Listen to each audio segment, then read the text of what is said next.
Okay, we got time to do a sound check? Okay, right. She sells seashells on the seashore. Say it again. She sells seashells on the seashore. Say it in French. Of course I can't say it in French. I can sing in French, but I can't say it in French. Unique New York. Unique New York.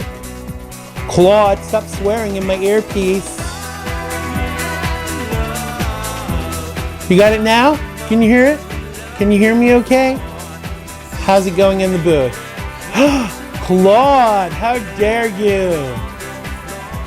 You're a bad, bad boy. Can we just get the show started? Why do we always have these shenanigans with you every week?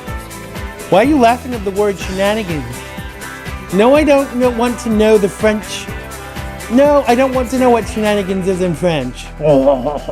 Just let's start the show. Can we please just start the show? If you want anything doing here, you gotta do it yourself. Let's just start the show. You're watching Xandermonium.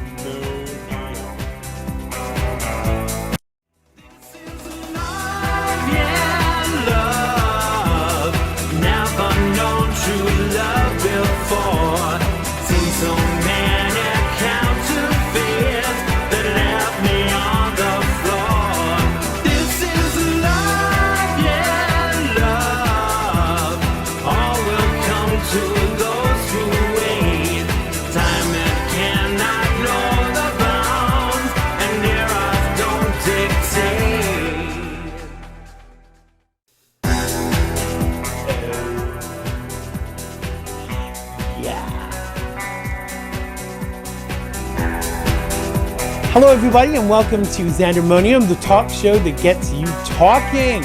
I'm Xander Gibb, and coming up on today's show, London Calling with Jeff, Kristian and Wolf, the Three Bear vocal group. I'm looking forward to see what that is all about this week. We'll have the tipping point and more of your questions in Ask Xander. I promise you we'll have time for a few more than we did last time, and none about Claude. Oh no. More to come in a mere moment. As always, you can interact with me via Twitter. You can tweet me at Xander Gibb, XanderGibb, capital X, capital G. Don't forget that all important @ symbol, and make sure you follow to keep with what's going on the show. Oh yes, indeedy. And now it's time for a London Calling.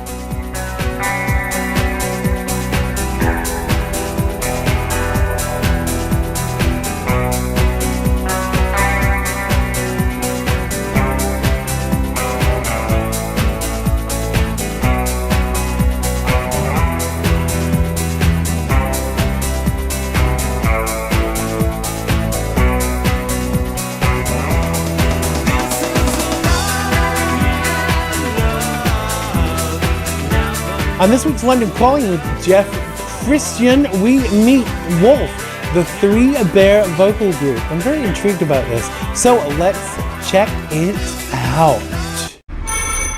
Hello America, London Calling.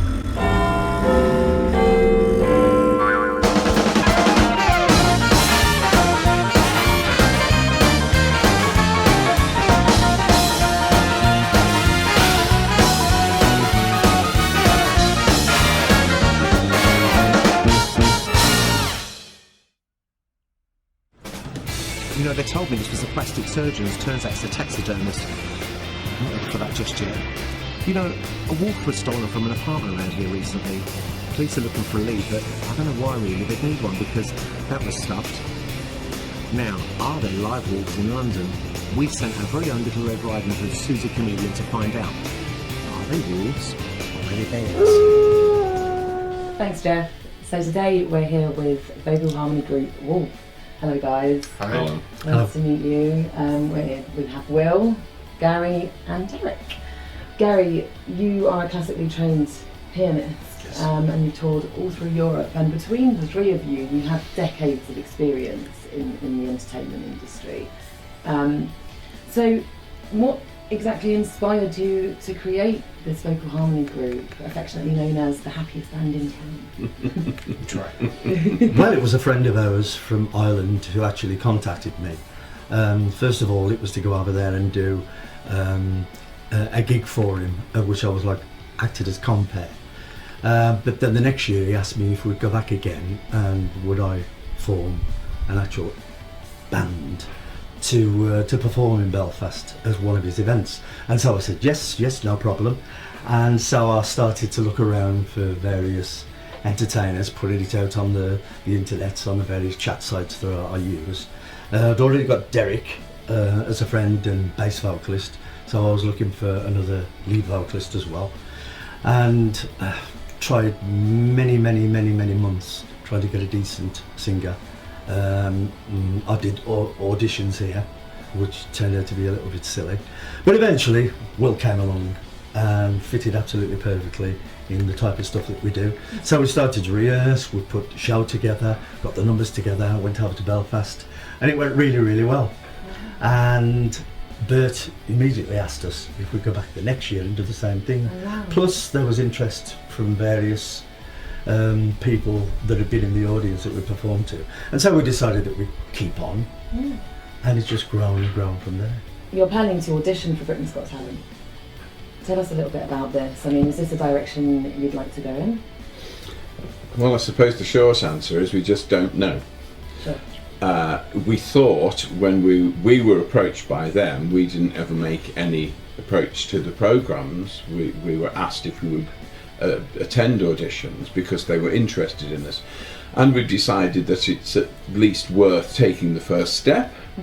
And then having taken the first step, we'll see what develops. I think we're all too old, really, and too fixed in our preferences to be bossed around or to be changed by a programme. And if we feel that was the direction it was going at any stage in the procedure, we'd be unanimous in backing away. Sure. Perhaps if we were younger, we'd be prepared to be moulded. But I think really we're all past being moulded. Set in your ways now. We are set in our ways. But we just hope that maybe the Britain's Got Talent producers will like our ways rather than trying to make us do it their way. I think they'll realise that, you know, the reason why they approached you in the first place is because they like what you are, how you are, as you are, and so it would be a bit contradictory if they started to try and change you, wouldn't it? Well, So. we would hope so. You'd like them to take away as I'm afraid. Oh, no. We'll keep the vocal arrangements as is. Tell us a bit about your experiences, live experiences. Are there any funny stories that you can share with us? Like a disastrous moment? Amongst many. I think the worst thing was one gig we did in a kind of park kind of arrangement, and it was to do with our rehearsal rooms, and they asked us to play there. And it came to the first song, which is Queen's Fat Bottom Girls. And we started to perform the song, it was okay for the intro, and then when it came to the first verse, I was on leads and completely forgot the lyrics. And it was a good job that the other guys came in on harmony vocals with lyrics. And it took 2 lines for me, humming and ahhing. It was the most embarrassing thing ever. And it got videoed, so it was on the internet for all to see, and it's there in all eternity. But, so yeah, that's one of them. It's usually forgotten lyrics or dodgy moves, but that was a particularly embarrassing one, and I was not allowed to forget that for quite a while. I think it's fair to say though that nobody in the audience noticed. No. Because if things go wrong, that we have a mutual support system, so that it will be covered, and it's pretty much imperceptible if things do go a little bit awry. And that's the joy of singing with these two, really. That it's very tight. You've got and each we other's support back. each Yeah. other all. Yeah. And you know, inside you might be kind of dying with embarrassment, but you just cover it. You just go over it. You cover it up. But that shows how professional you guys are as well, as Yeah. individuals and as a group now. I think when you've got no experience, then yes, you probably would fall to pieces or be more inclined to do so. Right. Yeah. But with us, you know, as Derek said, we support each other. It gets us through. So you feel safe. You've got a safety net in one another. Yeah, very much so.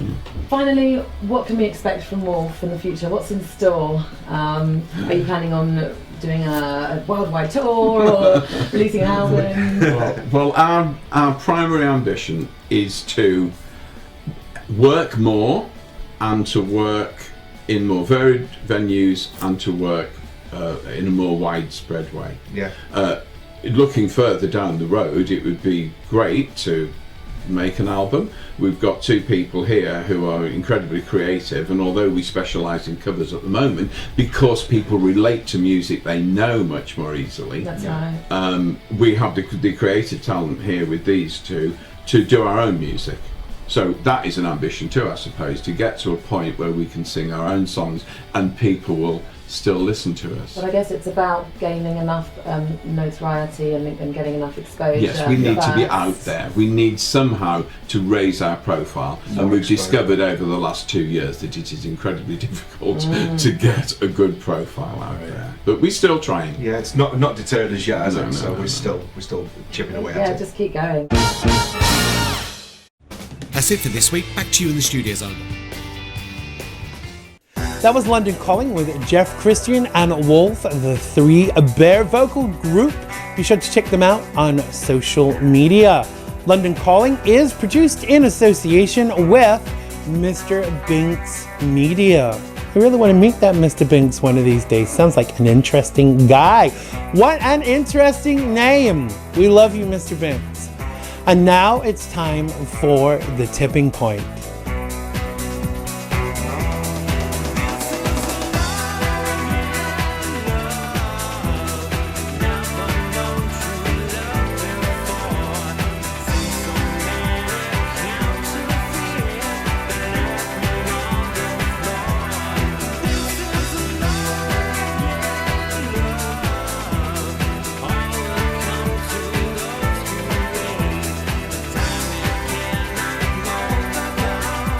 So the tipping point this week looks at conservatism and some of the myths surrounding its ideologies.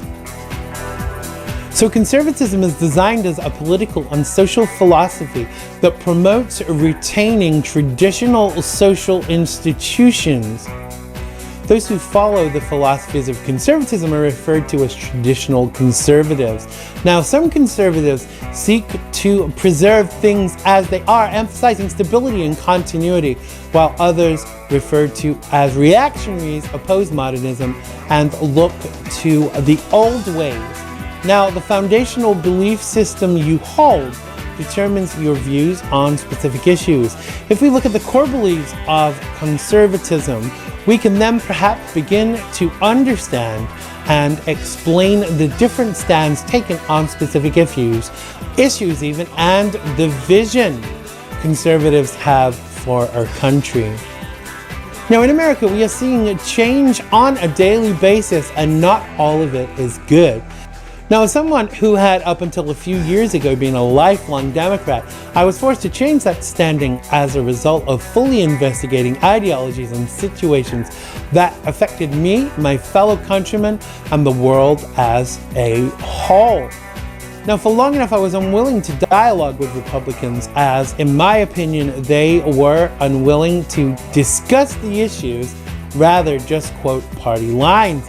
But I knew there had to be some Republicans out there who, like myself, loved America enough to want to see beyond the things we didn't agree on 100% and actually work together to re-educate and open the eyes of others.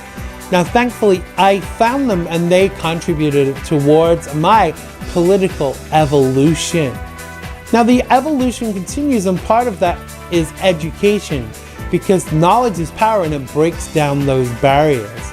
Now, some say that unless you do X, Y, and Z, or believe X, Y, and Z, you're not a conservative, which is, I believe, designed to cause a further divide.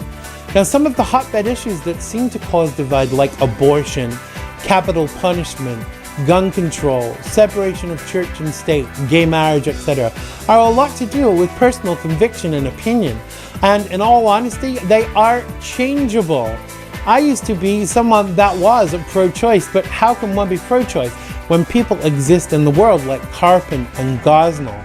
Remember them? Gun control has always been a hotbed issue for me, as guns scare the bejesus out of me, but mainly because I don't know how to use them safely.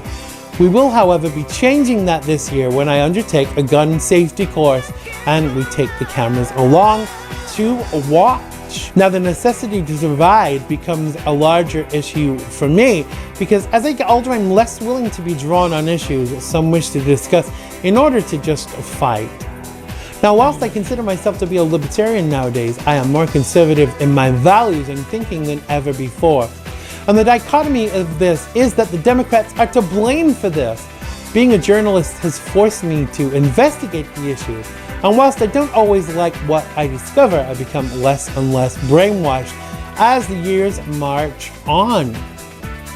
Now, we are taught to consider those who disagree with us as anti or phobic, and to not have discourse with those who disagree with our lifestyles or choices or ideologies. But surely discourse begins to break down these barriers. Can we not agree to disagree on certain issues? Sure we can, and I feel sometimes we paint ourselves into the corner where we can only see what our eyes want to see, which can be very limiting. Now, who would have thought that unraveling liberal lies and brainwashing would make me more conservative? But it did, and the dichotomy of that process has surprised many, including myself. We have to challenge everything and seek to highlight the bias of positions of some, and ensure that we base our perceptions on fact and not the watered down opinions of others, or we do not do ourselves or the truth justice. That was the tipping point for this week, and now it's time for Ask Xander.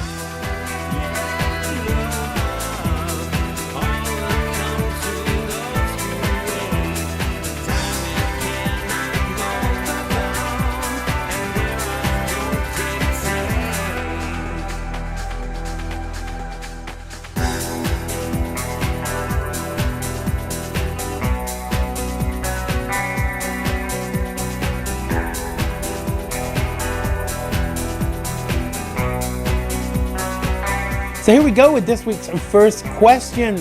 Mary from Danbury wants to know if I made New Year's resolutions and if I am still sticking to them. Well, Mary, thanks for your question. I don't really go in for the resolutions thing, as I never seem to be able to stick to them. But I have started doing yoga, which is kind of new and exciting. What about you, Mary? Do you have New Year's resolutions, and have you stuck to yours? Make sure you write back and tell us. Next question is for Claude. Oh, I was wrong, Claude. There is a question for you. Debbie Ann from Bethel wants to know if you went home to France for Christmas, Claude. Well, there you are, Debbie Ann. No is the simple answer to that one. Brian from Ridgefield wants to know if I watched the Christmas special of Doctor Who, and what did I think? Well, Brian from Ridgefield, yes, I did, and my reaction was pretty mixed. But I thought it was kind of funny, and it didn't grab me as much as I had hoped it would. So many think that River Song should be the new companion, and I tend to agree. I did wonder if someone else was writing Doctor Who instead of Stephen Moffat, but apparently that's not the case, but the writing has changed, and I'm not sure if it was for the better. Thank you, Brian, you little Whovian you. Claire from Brooklyn asks, Xander, do you believe you have a spirit animal? And if so, what is it? I am not sure if I have one, but if I did, it would probably be a lemming or a sloth or something like that, or maybe an elephant. Yes, Claude. Yes, I heard you. Moving swiftly on. Next question. Oh, we don't have time for any more questions. We're out of time for this week. Claude is flapping and looking like he's having an epileptic seizure over there. That was this week's Ask Xander, and as usual, you can send your questions to me at xandergibb.com/contact. That's xandergibb.com/contact.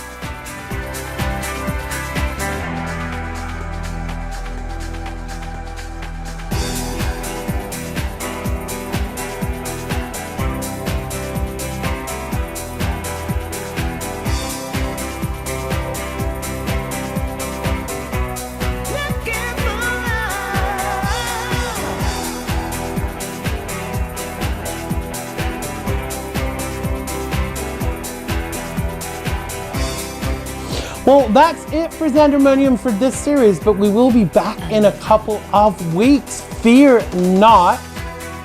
Don't get desperate out there. If you missed any back episodes of Xandermonium, you can catch them all from Series 1 and this Series 2 on xandergibb.com/TV show. That's xandergibb.com/TV show.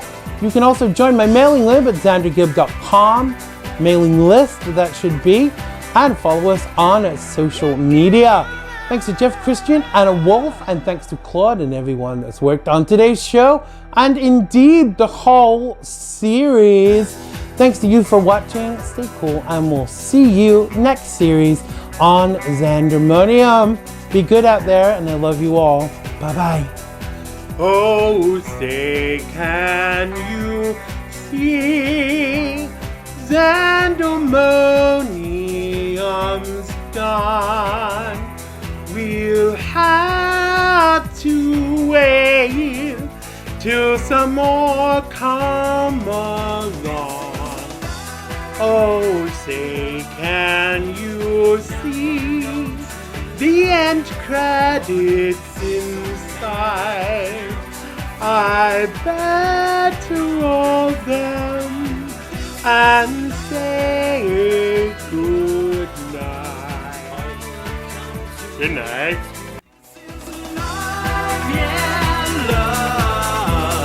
Never known to